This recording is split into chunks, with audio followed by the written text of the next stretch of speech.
திருப்பரங்குன்றம் தீர்ப்பு சொல்வது என்ன என்றுதான் இன்னைக்கு பிக் நியூஸ் பகுதியில் பார்க்க இருக்கிறோம். இந்த தீர்ப்பு திமுக அரசுக்கு ஒரு பெரும் குட்டு கண்டனத்தை கொடுத்திருக்கு என்றெல்லாம் சொல்றாங்க. நம்மோடு வழக்குரைஞர் அருண் சுவாமிநாதன் இருந்திருக்கிறார். நேரடியாக அவர்கிட்டே போயிடலாம். சார், இந்த வழக்கில் ஒரு 200 பக்கம் இருக்கு. சுருக்கமா இதனுடைய சாராம்சம் என்ன சார்? தீர்ப்பினுடைய சாராம்சம்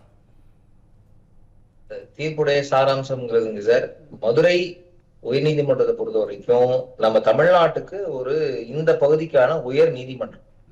இது கொடுக்கிற தீர்ப்பு இந்த 14 மாவட்டங்களுக்கு முழுவதும் கட்டுப்படுத்தத்தக்கது.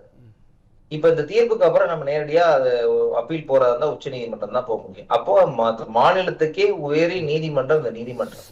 இது கான்ஸ்டிடியூஷனல் கோர்ட், அரசியலமைப்பு சட்டத்தின் கீழ் இயங்கப்பட வேண்டிய ஒரு நீதிமன்றம். அப்படிதான் இயங்கிட்டு இருக்கு. இந்த தீர்ப்பு ஒரு வரலாற்றுல சிறப்புமிக்க தீர்ப்பு. மாண்புமிகு நீதியரசர் திரு ஜி.ஆர். சுவாமிநாதன் அவர்கள் கொடுத்த தீர்ப்பை அப்படியே உறுதி செஞ்சு அதுல எந்தவித மாறுதலும் செய்யாம அதை அப்படியே அக்செப்ட் பண்ணிக்கிட்டு அவங்களும் ஒரு சில உத்தரவுகள் கொடுத்திருக்கிறாங்க. அந்த உத்தரவுகள் தமிழ்நாடு அரசு ஏற்றுக்கொள்ள வேண்டிய தீர்ப்பு.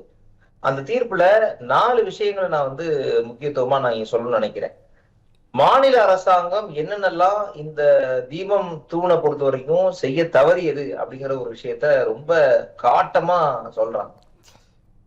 2வது, ஹெச்ஆர்என்சி டிபார்ட்மெண்ட்டை பொறுத்த வரைக்கும் தனி, கோவில் தேவஸ்தானம் தனி.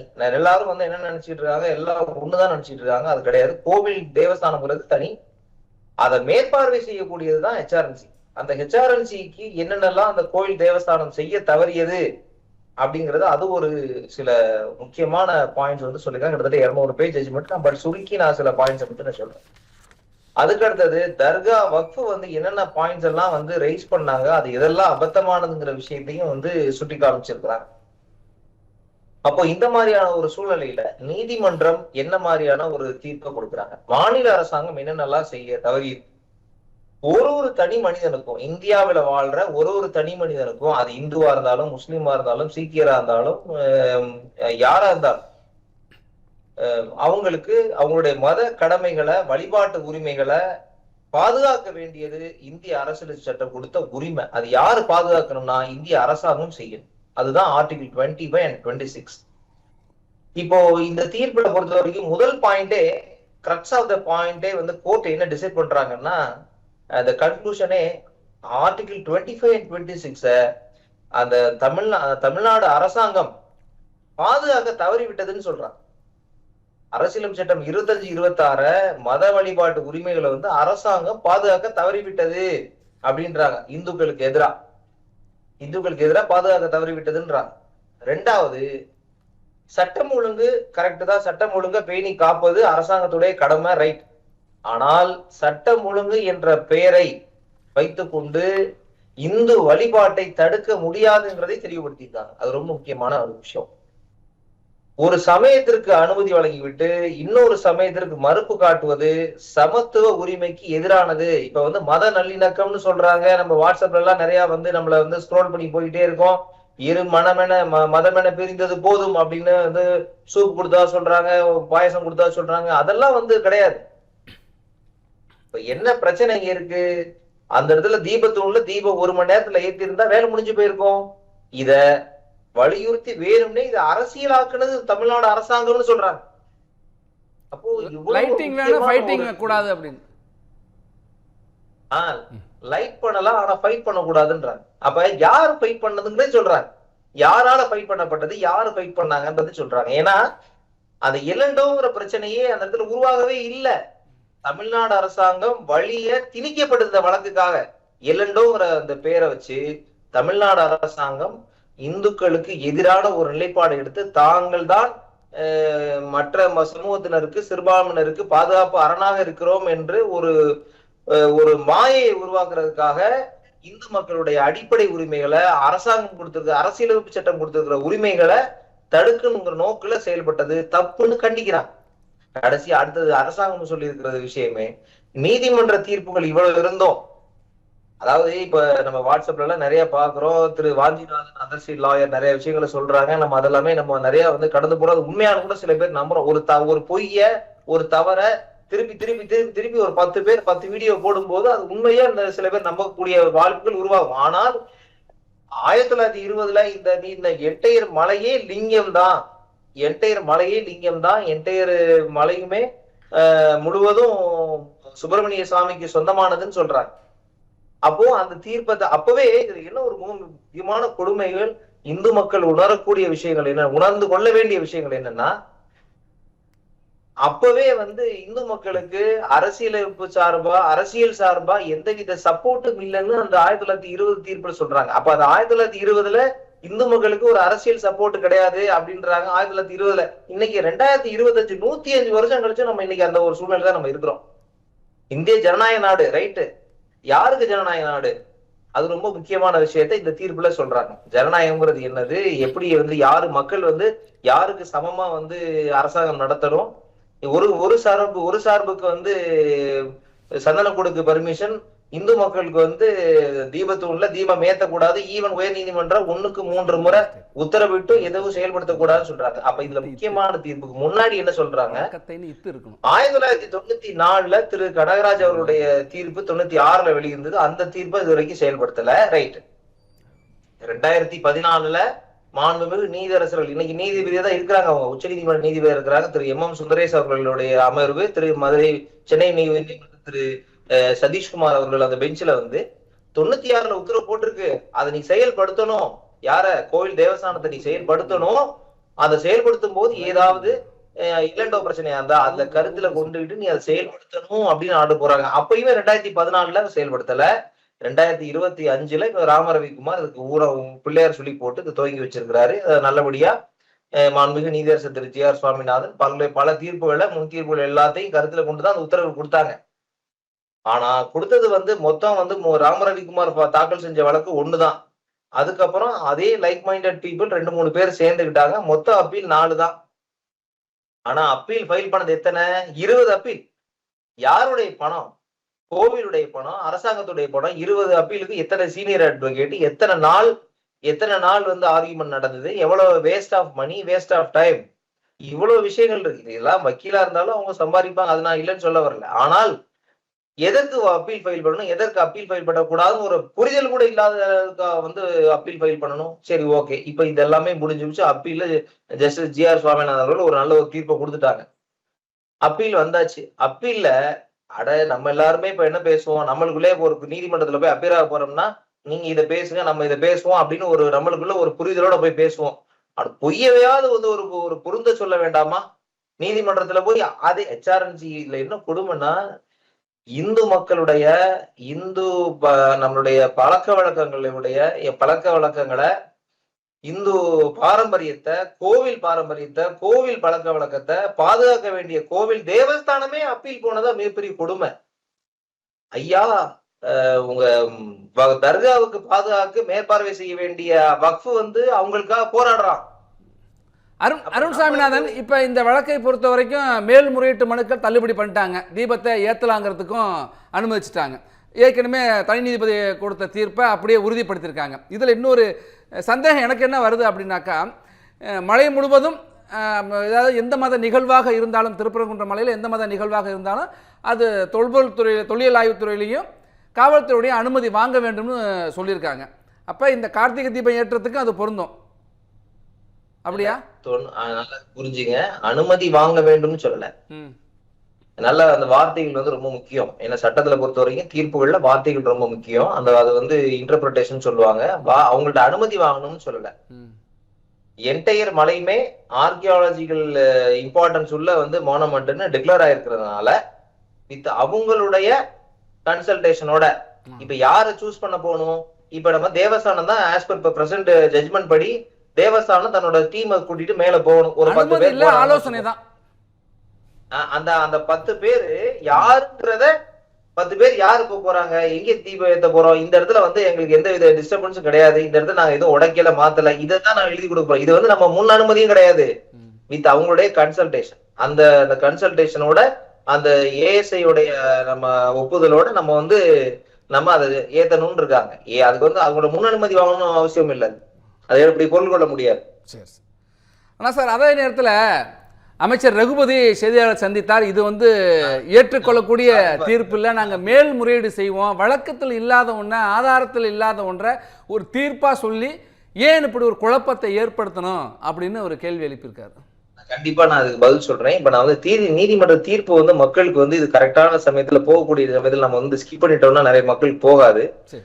இதுல வந்து நம்ம அரசாங்கத்துக்கு எதிரான விஷயத்த நம்ம சொன்னோம். ம். ஹெச்ஆர்என்சி தேவஸ்தானத்துக்கு எதிராக என்ன சொல்லியிருக்காங்கிறத நம்ம வந்து மக்களுக்கு வந்து கொண்டு போகணும். இப்ப ஹெச்ஆர்என்சி தேவஸ்தானம் இருக்காங்களே, ஹெச்ஆர்என்சியும் தேவஸ்தானமும் ஒரு கடவுளுடைய சொத்தை பாதுகாக்க வேண்டிய ஒரு நம்பிக்கையாளர். கடவுளுடைய சொத்தை பாதுகாக்க வேண்டிய ஒரு பொறுப்புள்ள ஒரு நம்பிக்கையாளர். ஆனா அவருடைய சொத்துக்கு எதிராகவே செயல்பட்டு இருக்கிறாங்கன்னு சொல்றாங்க நீதிமன்றத்துல இப்ப தீர்ப்புல.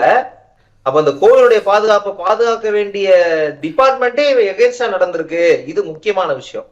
அதே மாதிரி 2வது பாயிண்ட், ஆகம விதிங்கிற பேர்ல வரலாற்று வழிபாட்டு முறையை மீட்டெடுக்க மறுத்ததும், வரலாற்று வழிபாட்டு உரிமையை வந்து மீட்டெடுக்க தவறியதும் தவறான அணுகுமுறைன்றார்.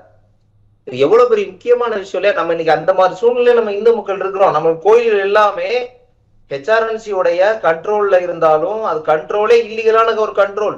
மேற்பார்வையே எங்கேயுமே கிடையாது. எல்லாமே டைரக்ட் கண்ட்ரோல். மேற்பார்வை செய்யக்கூடிய ஹெச்ஆர்என்சி டிபார்ட்மெண்ட் இவ்வளவு இல்லீகலா நடந்துட்டு இருக்காங்கிறத இன்னைக்கு வந்து செவுல்ல வச்ச மாதிரி இன்னைக்கு அடிச்சுட்டாங்க இன்னைக்கு கோர்ட்ல. 2வது 3வது பாயிண்ட், திருப்பரங்குன்ற மலம் முழுவதுமே முருகனுக்கு சொந்தம்னு நீதிமன்றம் ஏற்கனவே கூறியிருந்தோம். ஹெச்ஆர்என்சி அதை நிலைநாட்டுறதுக்கு இன்னைக்கு வரைக்கும் எந்த வேலையும் செய்யலைங்கிறத ரொம்ப ஒரு வலியோட வந்து நீதிமன்றம் வந்து பதிவு செஞ்சிருக்கிறாங்க. அது போக இன்னும் முக்கியமான விஷயம், வெளிப்புற அழுத்தங்களுக்காக பணிந்து, ஒரு முக்கியமான வார்த்தை, யார் அப்ப அந்த வெளிப்புறம், யார் அந்த சார், அது ரொம்ப முக்கியம் இல்லையா? ஒரு கோவிலுடைய சொத்தை பாதுகாக்க வேண்டிய கடமை யாருக்கு? கோவிலுடைய ஈவோ உட்பட ட்ரஸ்டிகளுக்கு இருக்கு. அதை செய்யல. அப்ப வெளிப்புற அழுத்தங்களுக்கு பணிந்து கோவில் உரிமைகளை வந்து தளர்த்தியதா நீதிமன்றம் கண்டனம் தெரிவிக்குது. அப்ப வெளிப்புறத்துல இருந்து எந்த அழுத்தம் வந்தது? யார் அழுத்தம் கொடுத்தாங்க? யார் அந்த சார்? அப்ப கோயிலுடைய உரிமைய காப்பாற்ற வேண்டிய கடமையை வந்து கொண்டு போனது யாரு? யாருடைய அழுத்தங்கள்னால இந்த நம்மளுடைய அப்பீல்கள் எல்லாம் ஃபைல் பண்ணப்பட்டுச்சு? சோ அப்ப இதெல்லாம் வந்து நீதிமன்றம் கோவிலுக்கு எகென்ஸ்டா வந்து பதிவு செஞ்சிருக்கிற கருத்துக்களை ஒரு சில. அடுத்தது வக்ஃப் தர்காவுக்கு வந்து என்னென்னலாம் சொல்லியிருக்காங்க.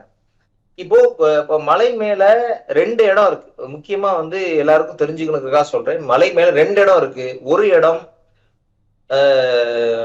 நெல்லித்தோப்பு, மலையோட மிடில் பகுதியில நெல்லித்தோப்புன்னு ஒரு இடம் இருக்கு. அதுல நெல்லிக்காயெல்லாம் கிடையாது, ஒண்ணும் ஒரு ஜஸ்ட் ஒரு பிளாட்டான ஒரு ஏரியா. அந்த நெல்லித்தோப்பு வந்து 33 சென்ட்னு 1920 ஜட்ஜ்மெண்ட்ல டிக்ளேர் ஆயிடுச்சு. மலை உச்சியில உள்ள கொடிக்கம்பம் அன்று தர்கா இருக்கிற இடம் 50 சென்ட்ங்கிறது கன்ஃபார்ம் ஆயிடுச்சு. அது ஏன்னா அவங்க வந்து ப்ரொஃபார்மா வச்சிருக்கிறாங்க வக்ஃப்ல, அதுதான் அவங்களோட. அப்போ அந்த மலை பகுதியில உள்ள தர்கா இருக்கிற ஒரு பகுதி மட்டும்தான் தர்காவுக்கு சொந்தமானதுன்னு டிக்ளேர் பண்ணிட்டாங்க. அப்ப வந்து அப்சர்வேஷன் கொடுத்துட்டாங்க. ஒண்ணு, மத்த இடம் முழுவதும் எந்த உரிமையும் அந்த தர்காவுக்கு இல்லைங்கிறதையும் சொல்லிட்டாங்க. அப்ப மலை வந்து 2 மலை இருக்குங்கிறதும், இது ஒரு மலை, திருப்பரங்குன்ற சாமி வந்து குடவரையா இருக்கிறது ஒரு மலை, அது ஒரு மலைன்னு வந்து உள்ள நிறைய குழப்பங்கள் நடந்துச்சு இந்த ஆர்குமெண்ட்ஸ்ல. அப்ப அதெல்லாம் எதுவுமே கிடையாதுன்னு அதெல்லாம் ரிஜெக்ட் பண்ணிட்டாங்க. 2வது, உரிமை இல்லாத இடத்துல இப்ப ஏன்னா இப்ப இன்னைக்கு வந்து சந்தனக்கூடு திருவிழா நடத்துறாங்க. அதாவது அது ஏற்கனவே உள்ள தீர்ப்புல ரொம்ப தெளிவா டிகிரிலேயே அந்த தர்கா உள்ள இடமும் அதுல உள்ள பிளாக் ஸ்டாஃப்ங்கிறது கொடிக்கம்பம் தான் பிளாக் ஸ்டாஃப். அது இருக்கிற இடமும் தான் தர்காவுக்கு சொந்தமானதுன்னு டிக்ளேர் ஆனதுக்கு அப்புறம் இப்ப என்ன செய்யறாங்க, ஒரு சமீப ஆண்டுகளா அந்த இடத்தெல்லாம் வந்து தன்னுடைய ஆளுமைக்குள்ள கொண்டு வரணும்னு எல்லா முஸ்லீமும் நல்ல கெட்டவங்க கிடையாது, ஒரு சில பேரு இத ஒரு பிரச்சனையை உருவாக்குறதுக்காகவே, ஏன்னா அவங்க அந்த பிளாக் ஸ்டாஃபுக்குள்ள கொடியேத்துனா என்டையர் மலைக்கு யாருக்கும் தெரியாது. என்டையர் மலை யாருக்குமே வந்து சுத்தி உள்ளவங்களுக்கு தெரியாது, கொடியேத்தி இருக்கிறதே தெரியாது. அதனால இவங்க என்ன செய்யறாங்க, திருப்பரங்குன்றத்துல இருந்து பார்த்தா எந்த இடம் விசிபிளா தெரியுமோ அந்த இடத்துல ஒரு மரத்துல போய் ஒரு உயரமா ஒரு குச்சியை வச்சு கட்டுறாங்க. இதுதான் வந்து பிரச்சனை உருவாகுது. அப்ப அந்த எந்த இடத்துல உருவாகு, அந்த மரம் வந்து கள்ளத்தி மரம், முருகனுடைய தல விருட்சம். அந்த இடம் அந்த திருப்பரங்குன்ற கோயிலுடைய தல விருட்சம். அப்ப அந்த கள்ளத்தி மரத்துல கட்டுறாங்க. அப்படி கட்டினாதான் இங்க உள்ள மக்கள் என்டையர் திருப்பரங்குன்ற டவுனுக்குமே தெரியும் அது. அப்ப அந்த விஷயத்த வந்து அந்த இடங்கள்ல உரிமை இல்லாத இடங்கள்ல மெதுவாக கட்டுப்பாட்டை நிலைநாட்ட முயன்றது அத்துமீறல்றாங்க. அப்ப இது எவ்வளவு ஒரு முக்கியமான விஷயம். இதெல்லாம் வந்து மக்களுக்கு தெரியணும்.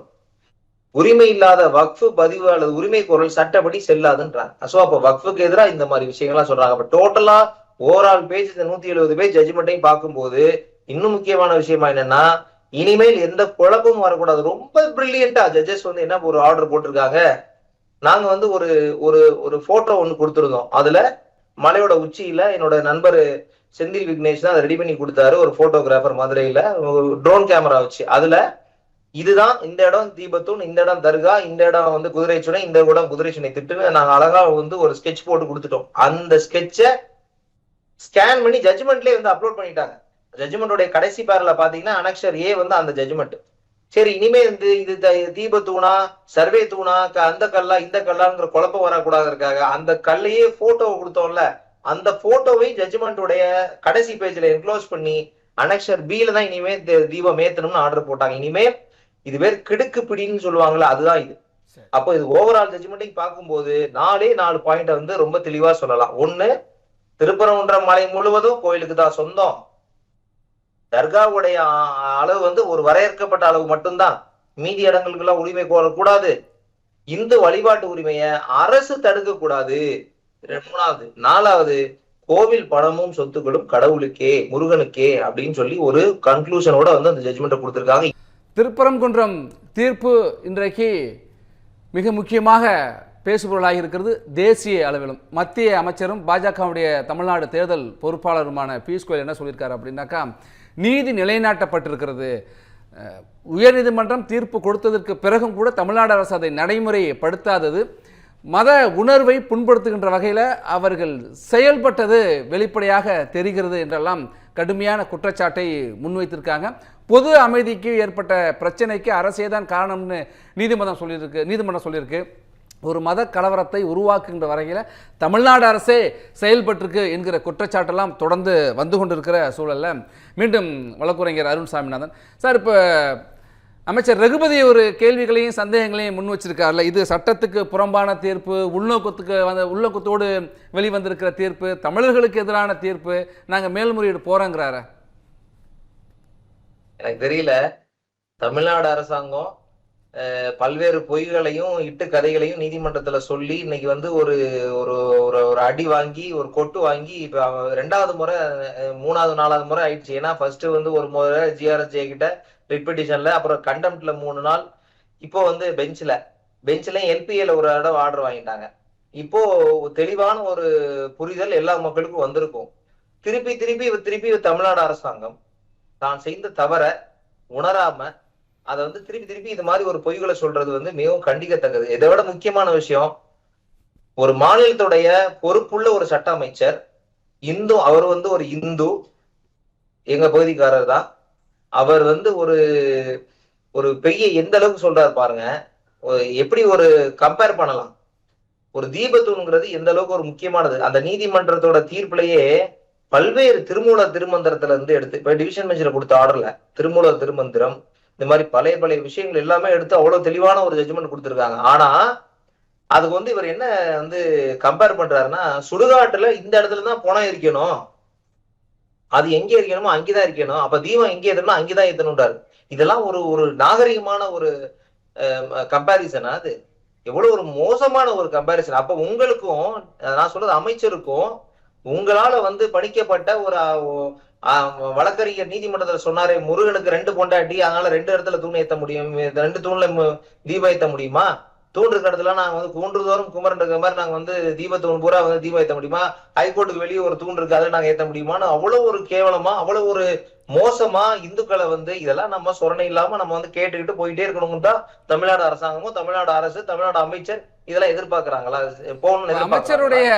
அமைச்சர் சொல்லியிருக்கிற குற்றச்சாட்டும் இல்ல, சரியா இல்ல, ஒப்பீடு மிக மோசமாக இருக்கு அப்படின்னு சொல்லி சார் நம்ம தொடர்ந்து பேசலாம். திருப்பரங்குன்றம் கார்த்திகை தீபத்தூண்ல தீபத்தை ஏற்றலாம்னு உயர்நீதிமன்றம் 2 நீதிபதிகள் அமர்வு கொடுத்த தீர்ப்பை வரவேற்று பக்தர்கள், இந்து அமைப்புகளை சேர்ந்தவர்கள் 108 தேங்காயை உடைத்து நன்றியை தெரிவிக்கிறாங்க, வாழ்த்தை பகிர்ந்துகிற காட்சியை பார்க்கலாம்.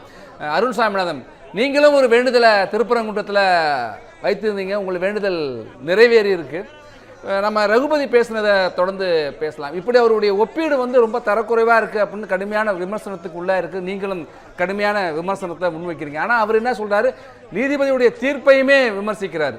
ஒரு உள்நோக்கத்தோடு குழப்பத்தை ஏற்படுத்தும் வகையில் ஏன் இப்படி ஒரு தீர்ப்பு வரணும் அப்படின்னு கேட்கிறாரு. அதாவது சார், தீர்ப்புங்கிறது சார் ஒரு நீதிபதி என்ன ஆவணங்கள் இருக்கு, என்ன சாட்சிகள் இருக்கு, இது இதை மட்டும் தான் வச்சு தீர்ப்பு கொடுக்க முடியும். அது உங்களுக்கு உடன்பாடு இல்லைன்னு சொன்னா அந்த தீர்ப்பை வந்து மேல்முறையீடு செய்யலாம். அது எல்லாருடைய அடிப்படை உரிமை. ஒருவேளை நீங்க வந்து அந்த தீர்ப்பு வந்து உங்களுக்கு ஏற்றுக்கொள்ள முடியாதா இருந்தா அந்த தீர்ப்பை விமர்சனம் செய்யலாம். ஆனா தீர்ப்பு கொடுத்த நீதிபதியை போய் அவர் எந்த மதத்துல பிறந்தாரு, எந்த ஜாதியில பிறந்தாரு, அவர் எப்படி இருந்தாரு, இதெல்லாம் அவரை போய் பர்சனலா போய் நம்ம அழுகி பண்ணி ஆரம்பிச்சிட்டோம்னு சொன்னா இனிமேல் நீதித்துறையில ஜனநாயகம்ங்கிறது இருக்கவே இருக்காது. நீதித்துறையில வந்து ஒரு சுதந்திரம்ங்கிறது இருக்கவே இருக்காது. அது வந்து ரொம்ப ஒரு ஆரோக்கியமற்ற ஒரு தன்மை. தமிழ்நாடு அரசாங்கம் முதல் முறையா இந்த மாதிரி வந்து ஒரு கையில் எடுத்து, உதாரணத்துக்கே சொல்றேன், சுப்ரீம் கோர்ட்ல எவ்வளவோ வழக்குகள் நடக்குது. மத்திய அரசாங்கத்துக்கு எதிராக வந்து ஒரு தீர்ப்பு கொடுத்தா அப்ப சுப்ரீம் கோர்ட்லயும் இதே மாதிரி ஒரு மத்திய அரசாங்கம் தன் கையில வந்து என்டையர் மெஜாரிட்டி வச்சுட்டு அவங்க வந்து இம்பீச்மெண்ட் கொண்டாந்துட்டாங்கன்னா இது எப்படி நாளைக்கு வந்து சுதந்திரமா நீதித்துறை வந்து செயல்படுத்த முடியும்? அப்ப அது வாய்ப்பே கிடையாது. அப்போ எவ்வளவு ஒரு கேர்ஃபுல்லா இருக்க வேண்டிய கவர்மெண்ட் எந்த அளவுக்கு ஒரு மோசமான ஒரு சிந்தனையோட, தவறான ஒரு நோக்கத்தோட தன்னுடைய கையில வந்து ஒரு கோவில் நிர்வாகத்தை வந்து கொண்டு வந்து இப்படி செயல்படுத்துறது வந்து முற்றிலும் கண்டிக்கத்தக்கது. அதுவும் போல மத்திய அமைச்சரா இருந்தவர் திரு ரகுபதி அவர்கள் ஏற்கனவே பலமுறை அமைச்சரா இருந்தவங்க, ஒரு senior member of legislative assembly. அவர் இப்படி ஒரு ஒப்பீடு செஞ்சு ஒரு இந்து மக்களை வந்து அசிங்கப்படுத்துறதும், இந்து மக்களுடைய நம்பிக்கைகளை வந்து கொச்சைப்படுத்துறதும் வந்து கண்டிக்கத்தக்க விஷயம் சார். சார் அப்போ நம்ம அதை கடந்து வருகிறப்ப இந்த 20 அப்பீல்கள் மேல்முறையீடு வந்தது அப்படின்னு சொல்லியிருக்கீங்க. அந்த யாரெல்லாம் அப்பீல் வந்தாங்க அப்படிங்கிறது கேட்கறதுக்கு முன்னாடி நம்ம மீண்டும் மூத்த பத்திரிகையாளர் சிவா பரமேஸ்வரன் இணைஞ்சிருக்காரு. அவர்கிட்ட போயிட்டு திரும்ப நான் உங்கள்கிட்ட வரேன் சார். சார் சிவா பரமேஸ்வரன், இப்போ ரகுபதியோடைய இந்த ஒப்பீடு கடுமையான கண்டனத்திற்கு உள்ளாகி இருக்கிறது. தீர்ப்பை எப்படி பார்க்குறீங்க? அதற்கு பிறகு அரசு கொடுத்திருக்கிற எதிர்வினை எப்படி இருக்கு? இந்த தீர்ப்பை பார்க்கிற பொழுது இனி 2 சமூகங்களை பிளவுபடுத்தி அதன் மூலம் குளிர்காய்ந்து வாக்குகளை பெற்றுவிடலாம் என்கின்ற அது வந்து தகர்க்கப்பட்டு விட்டது. சமூக நல்லிணக்கத்திற்கு பாதகம் ஏற்படுத்துவதை அல்லது அதற்கு எதிராகத்தான் அரசாங்கமே செயல்படுவது போல தோன்றுகிறது என்று நீதிபதிகள் சொல்லி இருப்பதை வந்து அரசாங்கத்துக்கு கிடைத்த ஒரு மிகப்பெரிய அடியாகத்தான் இதை பார்க்க வேண்டும். ஏனென்றால் அடிப்படையில சட்ட வல்லுநர்களுடன் பேசிய பொழுது, மற்றவர்களுடன் பேசிய பொழுது கூட எல்லாரும் பொதுவாக கூறுவது என்னவென்றால் இது வந்து மேல்முறையீடுக்கு உகந்ததே அல்ல, மேல்முறையீடுக்கு சென்றாலும் தோல்வியைத்தான் தழுவக்கூடும் என்று எதிர்பார்த்தும் அல்லது தெரிந்துமே அரசாங்கம் இதற்கு மேல்முறையீடு செய்தது என்பதை இதை நாம் கவனிக்க வேண்டும். எனவே அப்படியாக இருக்கும்போது எதற்காக முதலில் மேல்முறையீடு செய்தார்கள், தோல்வியை அடையும் என்று தெரிந்தே என்று. எனவே இந்த தீர்ப்பு வந்து வரலாற்றில் மிக முக்கியமான தீர்ப்பு. பின்வரும் காலங்களில் பல சந்தர்ப்பங்களில் இப்படி மத உரிமைகள் மறுக்கப்படும் பொழுது இந்த தீர்ப்பு கட்டாய முன்னுதாரணமாக காட்டப்படும். ஏனென்றால் இந்த சமூகத்தை பிளவுபடுத்தி அதன் மூலம் வாக்கு வங்கி அரசியலை செய்வதற்கு முனையக்கூடிய எல்லாருக்கும் கிடைத்த ஒரு மிகப்பெரிய சம்மட்டி அடிதான் இது. இரண்டாவது, இதற்கு எதிராக மேல்முறையீடு உச்சநீதிமன்றத்தில் செய்யப்படும் என்று தமிழ்நாடு அரசினுடைய அமைச்சர் கூறியிருப்பது வந்து அது உகந்ததாக இருக்காது. ஏனென்றால் நான் அறிந்த வகையில் என்னுடைய அனுபவத்தில் இது அடிப்படையில் ஒரு சிவில் வழக்கு.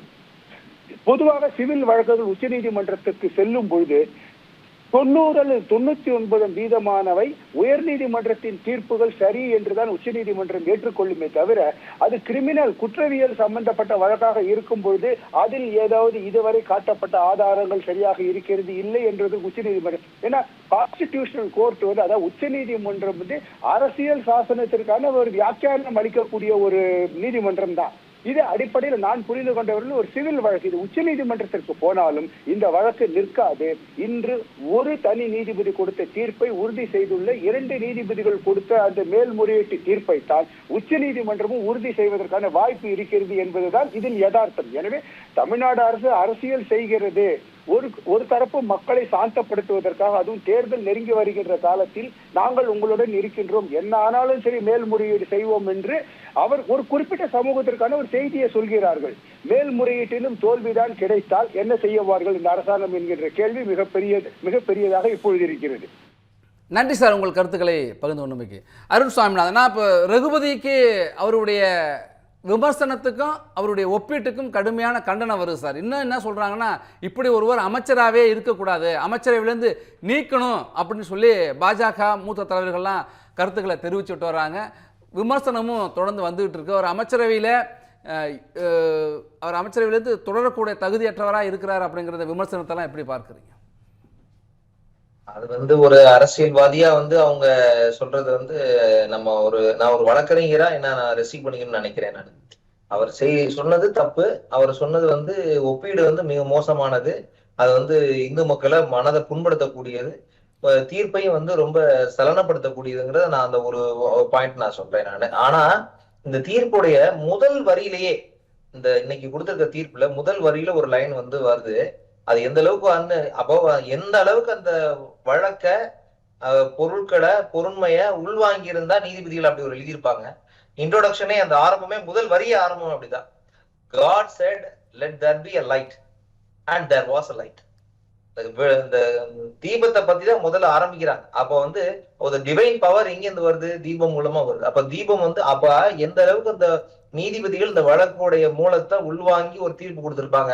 இவ்வளவு உதாசீனப்படுத்தி சுடுகாட்டோட ஒரு அமைச்சர் ஒப்பிடுறாருன்னு சொன்னா அது உண்மையிலே கண்டனம் தெரிவிக்க வேண்டியதுதானே? அதுதான் உண்மை. ஏன்னா ஒவ்வொரு அமைச்சர்களும் சரி, இப்ப பல அமைச்சர்களை பார்த்துட்டோம். தமிழ்நாட்டுல கடந்த 5 ஆண்டுகள்ல பல்வேறு அமைச்சர்கள் இந்து மக்களுக்கு மனம் புண்படும்படி விஷயமா நிறைய விஷயங்களை தொடர்ச்சியா பேசிக்கிட்டே வர்றாங்க. இன்னைக்கு கூட தீர்ப்புகள் கொடுத்தோம். இன்னைக்கும் அவர் அப்பீல் போக வேண்டாரு. அப்பீல் கூட ஒரு ரைட்டு. ஆனா அப்பீல் போய் திருப்பி ஏற்கனவே 2 தடவை கொட்டு வாங்கியாச்சு. திருப்பியும் போய் அவங்க அப்பீல்ல போய் கொட்டு வாங்கினாங்கன்னு சொன்னா வேற வழியே கிடையாது. இன்னும் அவங்களுக்கு பொலிட்டிக்கல் மைலேஜஸ் இன்னும் டவுன் தான் ஆகுமே தவிர அதை இன்னும் அவங்களுக்கு யாரும் சுட்டிக்கிறதுக்கு ஆள் இல்லையா, இல்ல அது ஏன் இன்னும் திருப்பி அதை எடுத்து தெரியல.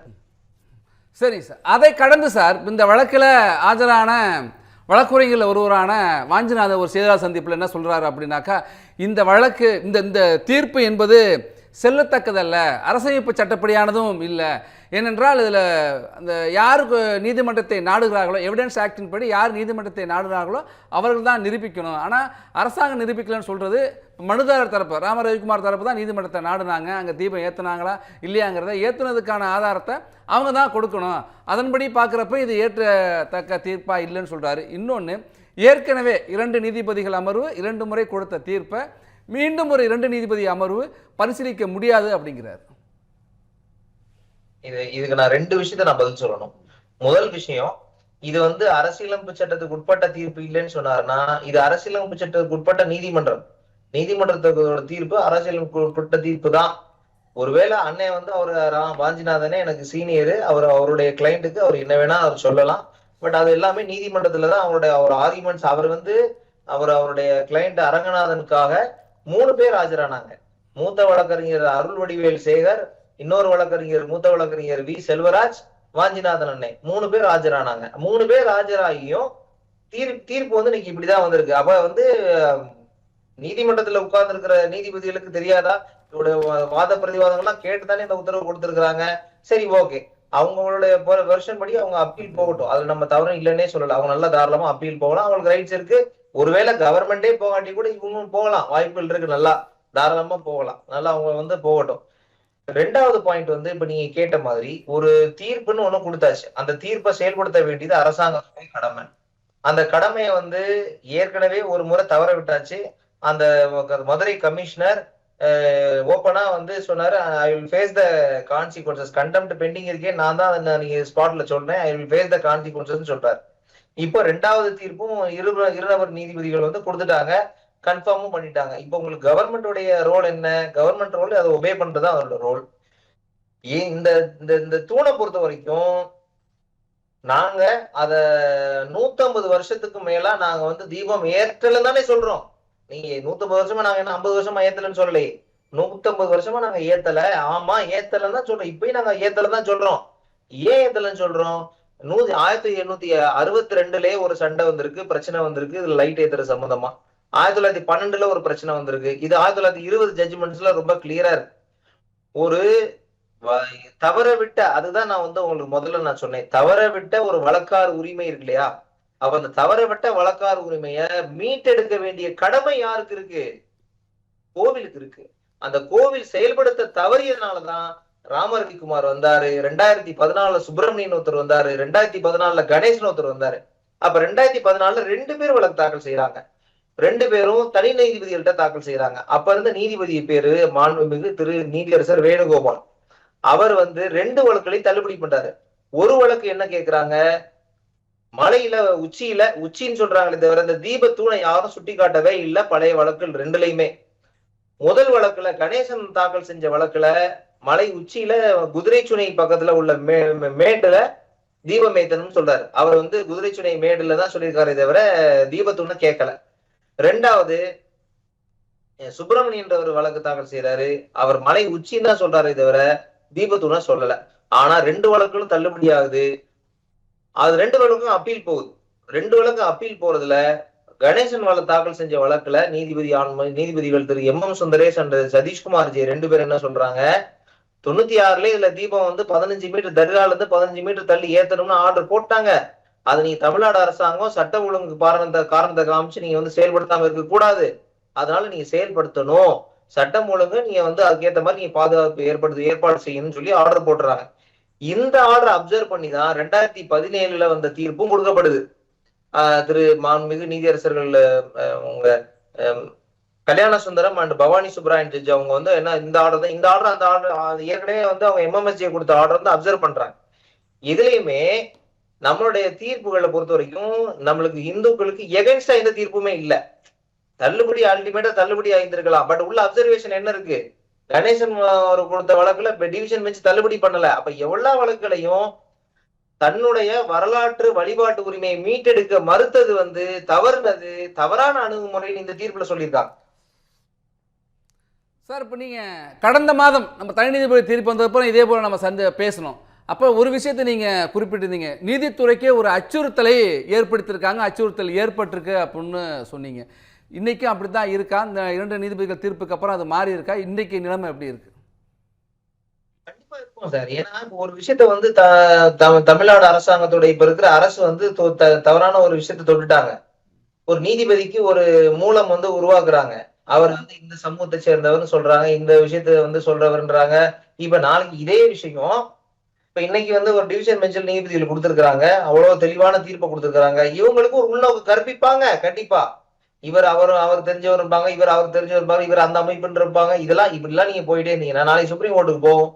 சுப்ரீம் கோர்ட்லயும் வந்து எப்பயுமே பொதுவா ஒரு இயல்பா ஒரு நம்மளுடைய எண்ணங்கள் என்ன இருக்கும், பொதுவா வந்து ஒரு தீர்ப்பு நம்மளுக்கு சாதகம் ஆகலைன்னா இவர் அவர்கிட்ட காசை வாங்கிட்டா இருப்பாங்க, இல்ல அவரால் தன்னோட இயலாமையை வெளிப்படுத்துறதுக்கு என்ன வேணா சொல்லுவாங்க அலிகேஷனா. அப்போ அந்த இதெல்லாம் ஒரு இயலாமையின் வெளிப்பாடுதான்.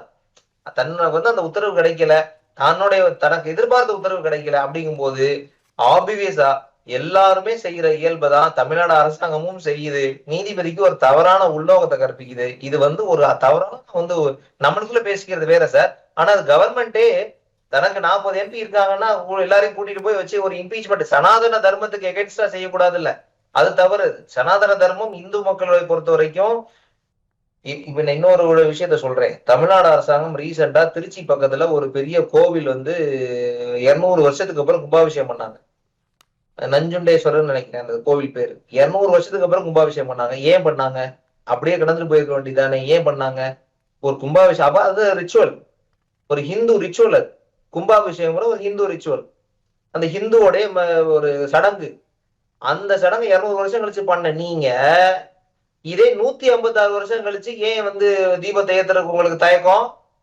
இப்ப இதே விஷயம் எங்க சிவகங்கை மாவட்டத்துல மலை மேல தர்காவும் இருக்கு, பிரான்மலையில தர்காவும் இருக்கு, கோவிலும் இருக்கு. 2மே பக்கத்துல இருக்கு. ஆனா அங்கே தீபம் ஏற்றப்படுது. இப்ப திருவனந்தபுரத்துல என்ன பிரச்சனை உங்களுக்கு? ஒரு பிரச்சனை இல்ல. ஈவன் ஃபர்ஸ்ட் நீங்க இன்னொன்னு யோசிச்சு பாருங்க, ஜட்ஜ்மெண்ட் கொடுத்தது 1 டிசம்பர். 1 டிசம்பர்ல உத்தரவு போட்டப்போ தர்கா சார்பில் யாரும் அப்பீல் வரல. 2ஆம் தேதி அப்பீல் போகல. 3ஆம் தேதி அன்னைக்கு கண்டெம்ட் ஃபைல் பண்றோம் கார்த்திகை தீபத்து அன்னைக்கு யாரும் அப்பீல் வரல. 4ஆம் தேதி அன்னைக்கு திருப்பி வந்து போலீஸ் பாதுகாப்போட தீபம் ஏத்தன்னு சொல்றாங்க, அன்னைக்கு யாரும் தர்கா சார்பில் அப்பீல் வரல. 6ஆம் தேதி வரல, 7ஆம் தேதி வரல.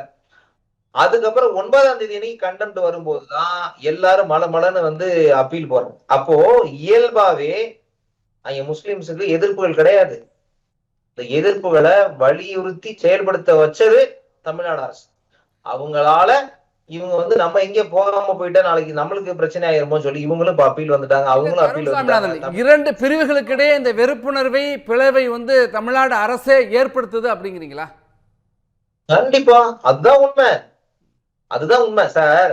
இப்போ ஒரு வழக்கு சார், ஒரு காமன் ஜட்ஜ்மெண்ட் கொடுத்திருக்காங்க சார். அந்த காமன் ஜட்ஜ்மெண்ட்ல ஒரு அப்பீல் போனாலே போதும் சார். எதனால வந்து தமிழ்நாடு அரசாங்கம் மாவட்ட ஆட்சியர் 3 appeal, SP 3 appeal, commissioner of police 3 appeal, temple EO 3 appeal, 3 அப்பீலுக்கு 3 சீனியர் அட்வொகேட், கோவிலுடைய joint commissioner, HRMC joint commissioner 3 appeal, தர்கா சார்பா 3 அப்பீல், வக்ஃபு சார்பா 3 அப்பீல், எல்லாரும் வந்து கிட்டத்தட்ட 20 அப்பீல் ஒவ்வொருத்தவங்களா கேட்டு ஜட்ஜஸும் பொறுமையா யாரையும் வந்து நாளைக்கு இதை ஒரு பாயிண்டா அவங்க எடுத்துக்கிட்டு நாளைக்கு வந்து மீடியால, ஏன்னா இன்னைக்கு சூழ்நிலை என்ன நடக்குதுன்னா கோர்ட்டுக்குள்ள ஒரு நீதிமன்றம் நடக்குது, மீடியால ஒரு நீதிமன்றம் நடக்குது. அப்போ அங்க நடக்கிறத வந்து அப்படி இங்க வந்து வேற மாதிரி வந்து திருச்சி சொல்றாங்க. அப்ப அதுக்காக நாளைக்கு நம்மள வந்து ஆப்பர்ச்சுனிட்டி கொடுக்க கூடாதுன்னு சொல்லிடக்கூடாதுங்கிறதுனால எவ்வளவு நேரமா இருந்தாலும் பொறுமையா எல்லாரையும் வந்து கேட்டுதான் அந்த நீதிமன்றம் ஒரு தீர்ப்பை கொடுத்திருக்காங்க. இப்ப ஏற்கனவே ஒரு அடி வாங்கியாச்சு, இன்னைக்கு 2வது அடி வாங்கியாச்சு, சுப்ரீம் கோர்ட்ல போய் திருப்பி 3வது அடி வாங்கட்டும் கவர்மெண்ட். ஏன்னா அதுக்கப்புறம் அது அவங்களுடைய தலையெழுத்து. ஏன்னா முருகன் கிட்ட கொடுத்தாச்சு சார், முருகன் முடிவு பண்ணிட்டாரு சார். நன்றி சார், நேரம் ஒதுக்கி இந்த நேரில் பங்கேற்று உங்கள் கருத்துக்களை தெரிவித்தமைக்கு. மற்றும் ஒரு பேசு பொருளோடு சந்திப்போம், தொடர்ந்து இணைந்திருப்போம்.